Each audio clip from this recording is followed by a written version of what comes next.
Olá e bem-vindo. Hoje a gente vai mergulhar num período que, de muitas formas, desenhou o mapa do mundo em que vivemos, a Guerra Fria. O nome por si só já faz a gente parar para pensar, né? Como assim uma guerra pode ser fria? Pois é. O material que a gente recebeu para essa análise é um guia excelente para a gente entender exatamente isso. Uma briga que durou mais de 40 anos e que foi travada sem um único tiro disparado entre os dois grandes protagonistas. É uma ótima forma de começar. A nossa conversa hoje vai ser justamente para a gente tentar desvendar o que foi essa disputa monumental ali entre 1947 e 1991. Não foi uma guerra de trincheiras, mas foi, assim, uma enorme competição política, ideológica e principalmente tecnológica. Que partiu o planeta em dois. Exato. De um lado, os Estados Unidos, com a bandeira do capitalismo. Do outro, a União Soviética, com a do socialismo. E a nossa missão aqui é justamente organizar as ideias, sabe? Entender o que estava em jogo. O material que nos foi enviado usa umas analogias muito boas, tipo uma feira livre contra uma horta comunitária, para explicar os sistemas. Mas antes de chegar lá, vamos ao básico. Por que o apelido Fria? Porque os dois gigantes, Estados Unidos e União Soviética, eles nunca se enfrentaram diretamente militarmente. Ah, entendi. Não teve um soldado americano atirando um soldado soviético. Era uma tensão constante, sabe? Uma ameaça que ficava no ar como uma nuvem de tempestade, mas sem o confronto direto. Essa ausência de calor, digamos assim, no campo de batalha principal é que dá o nome ao período. Entendi. Então era uma guerra de nervos, de ameaças, de influência. Isso. Mas uma guerra mesmo assim. Precisamente. Era uma disputa em todas as frentes que se possa imaginar. Do lado americano, que liderava o bloco capitalista, a defesa era da economia de mercado, da propriedade privada, da democracia liberal. O mundo livre, como eles chamavam. Exato. Já do lado soviético, à frente do bloco socialista, a proposta era uma economia completamente planejada pelo Estado, centralizada. E um sistema de partido único. Eram visões de mundo não apenas opostas, mas que se viam como mutuamente exclusivas, sabe? Cada um acreditava que o seu modelo era o futuro da humanidade. Então, essa disputa de ideias transformou o mundo num tabuleiro de xadrez gigantesco. E como que as peças se moviam nesse jogo? Como essa rivalidade aparecia no dia a dia? Bom, a primeira manifestação era mais assustadora. A corrida armamentista. Certo. Os dois lados começaram a acumular um arsenal nuclear que era capaz de destruir o planeta várias e várias vezes. Em inglês é MAD, que significa louco. Faz sentido. E a ideia era que, se um lado atacasse, o outro teria a capacidade de retaliar e aniquilar o agressor. A guerra seria tão catastrófica que ninguém em sã consciência ousaria começar. A paz, ironicamente, era mantida pelo terror. Uma paz baseada no medo do apocalipse. Que tranquilidade, hein? Pois é. Mas nem toda a competição era sobre destruição, certo? Tinha também uma corrida para as estrelas. Sim, e essa foi a face mais fascinante e, de certa forma, até otimista da rivalidade, a corrida espacial. Foi uma disputa tecnológica que capturou a imaginação do mundo. Em 1957, a União Soviética chocou o Ocidente ao lançar o Sputnik, o primeiro satélite artificial a orbitar a Terra. E o pânico do Sputnik não era só por causa de uma bolinha de metal apitando lá de cima, imagino. De forma alguma. Para os americanos, a mensagem foi clara e, assim, aterrorizante. Qual? Se a USSS tem um foguete potente o suficiente para colocar um satélite em órbita, ela tem um foguete potente o suficiente para lançar uma bomba atômica em Washington ou em Nova York. Nossa. O pânico foi imediato e gerou uma corrida desesperada por investimento em ciência, tecnologia e educação. Foi daí que veio a NASA, né? Exato, a NASA foi criada nesse contexto. E a resposta americana veio em grande estilo. Em um estilo cinematográfico, todo o esforço culminou em 1969 com a missão Apollo 11 e a chegada do homem à Lua. Neil Armstrong, pisando em solo lunar, foi num evento transmitido para o mundo inteiro. Foi um golpe de mestre em termos de prestígio, uma demonstração de poder tecnológico que simbolicamente colocou os Estados Unidos na frente. Cada lançamento de foguete era uma vitória de um sistema sobre o outro. Essa competição toda, por armas e por prestígio, acabou criando o que se chama de mundo bipolar. Quer dizer, de repente, o planeta tinha dois chefes, dois polos de poder. E todos os outros países precisavam de alguma forma se posicionar em relação a eles. Exato. Isso deve ter criado uma pressão imensa. Imagina. Uma pressão gigantesca. Ser neutro era uma posição muito, muito difícil de sustentar. E essa divisão não era só uma linha imaginária nos mapas, sabe? Ela se tornou dolorosamente física. E o maior símbolo disso foi a Alemanha. Em dois. A Alemanha Ocidental, capitalista, aliada dos Estados Unidos, e a Alemanha Oriental, socialista sob influência soviética. E no coração dessa divisão, a cidade de Berlim também foi partida ao meio. E aí entra em cena o Muro de Berlim. É incrível pensar nisso, uma cidade cortada por um muro. E não era um muro baixo, não. Era uma barreira de concreto com arame farpado, torres de vigilância, cães de guarda. Meu Deus. Foi construída em 1961 para impedir a fuga de pessoas do lado oriental socialista para o lado ocidental capitalista. Que loucura. Imagina o que era isso. Famílias inteiras separadas da noite para o dia. Você podia morar numa rua e seu primo na outra, e de repente um muro impedia que vocês se vissem por quase 30 anos. A dimensão humana dessa divisão é brutal. Então tínhamos essas duas alianças gigantescas. A OTAN liderada pelos Estados Unidos e o Pacto de Varsóvia pela URS, armadas até os dentes, se encarando através dessa cortina de ferro. Mas se elas nunca lutaram diretamente, para onde ia toda essa tensão? Essa é a grande tragédia da Guerra Fria. A tensão explodia, mas no quintal dos outros. Eram as chamadas guerras por procuração. Guerras por procuração? As duas superpotências financiavam e armavam lados opostos em conflitos regionais ao redor do mundo. Como se os gigantes colocassem outros para lutar no lugar deles. Exato. Veja o caso do Vietnã. Ali, a guerra não teve nada de fria. Foram anos de um conflito de uma brutalidade, assim, indescritível.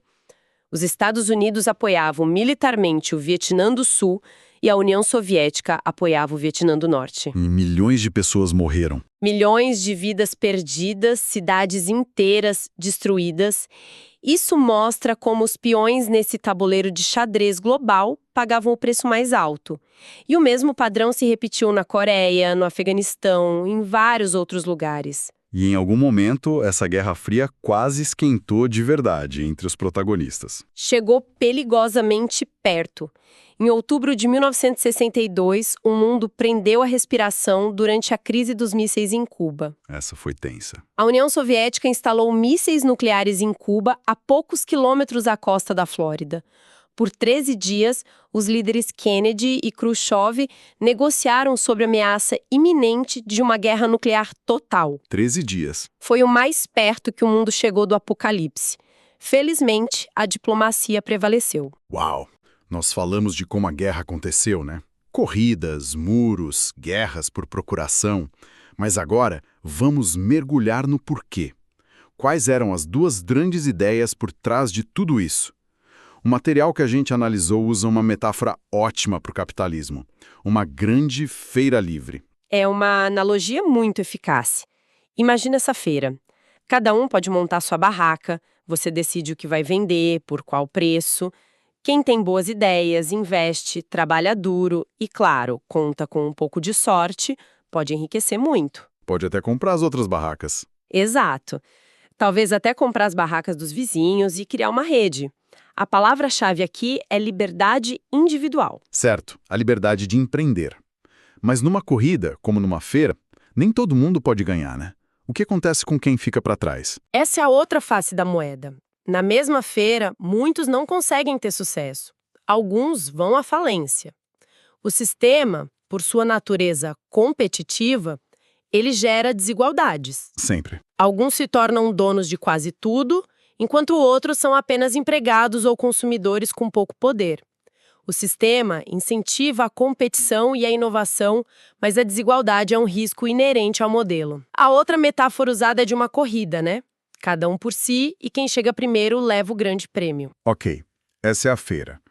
Do outro lado da disputa ideológica, a gente tem o socialismo e a analogia aqui muda completamente.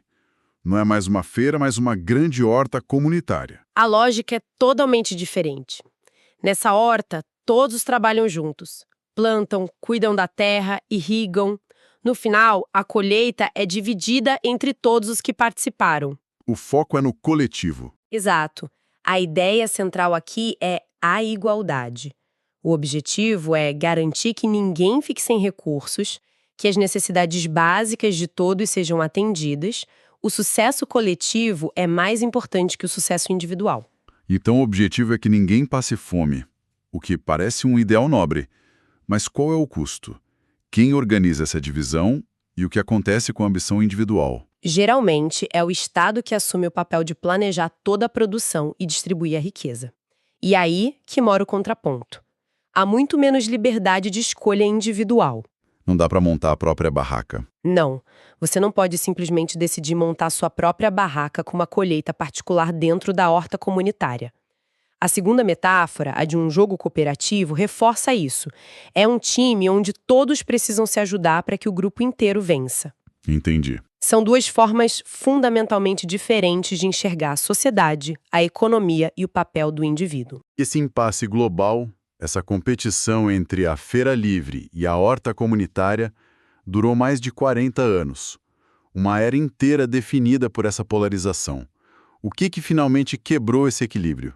A resposta curta é que um dos lados começou a ruir por dentro. A economia planificada soviética, que funcionou para industrializar o país rapidamente, começou a mostrar sinais de esgotamento. Como assim? Havia uma dificuldade crônica em produzir bens de consumo de qualidade. A inovação tecnológica começou a ficar para trás do Ocidente em áreas cruciais. E os custos gigantescos para manter a corrida armamentista e o apoio a outros países socialistas ficaram insustentáveis. E junto com a crise econômica veio uma crise política, imagino. Sem dúvida. Havia uma demanda crescente por mais liberdade e democracia dentro do bloco soviético, especialmente nos países do leste europeu que estavam sob o domínio de Moscou.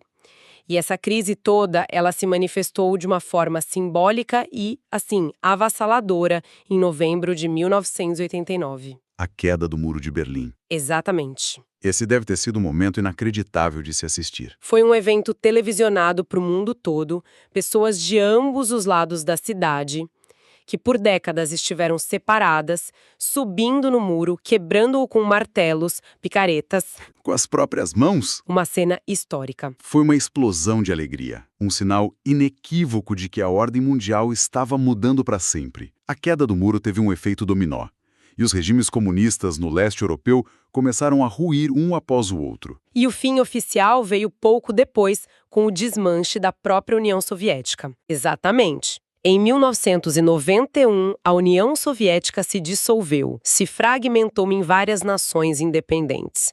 Esse evento marcou o fim da Guerra Fria e a vitória do bloco capitalista liderado pelos Estados Unidos.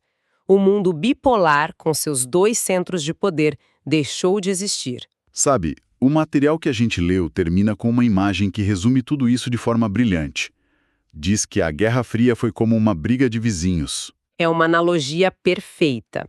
Dois vizinhos muito poderosos que nunca chegaram a trocar socos no jardim. Certo. Mas passavam o tempo todo exibindo seus carros caros e suas novas tecnologias para mostrar quem era mais moderno.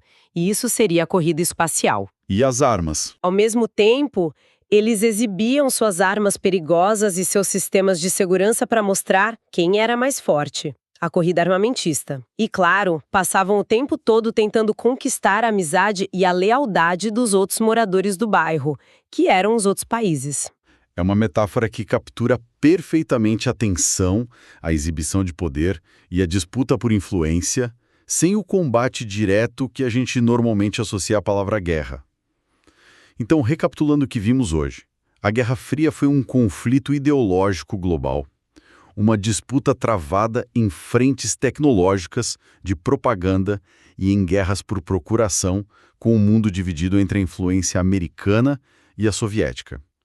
E no coração de tudo, duas visões opostas de sociedade. O capitalismo como uma corrida individual que preza a liberdade, mas arrisca a desigualdade. E o socialismo, como um jogo cooperativo que busca a igualdade, mas com menos autonomia individual. Isso nos deixa com uma questão importante para refletir, algo que vai além do nosso resumo. A Guerra Fria, como a conhecemos com os Estados Unidos e a União Soviética como protagonistas, acabou em 1991. Sim. Mas será que a competição entre diferentes modelos de organização social e econômica realmente terminou? Ou ela apenas mudou de forma, com novos jogadores, novas regras e novas arenas de disputa como o ciberespaço, a inteligência artificial, o comércio global no cenário do século XXI?